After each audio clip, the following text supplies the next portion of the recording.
What's the meaning of creditworthiness?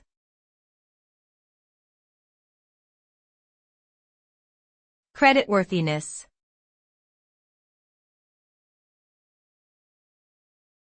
Creditworthiness.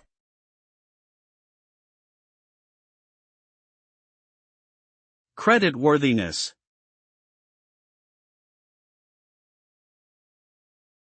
Creditworthiness.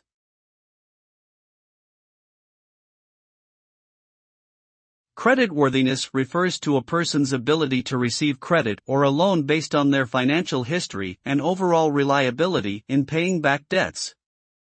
It is an assessment of the likelihood that they will repay their debts on time and in full.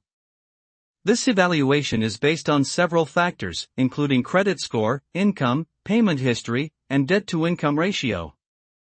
A higher creditworthiness will result in better interest rates and higher credit limits, while a lower creditworthiness may result in limited credit options and higher interest rates.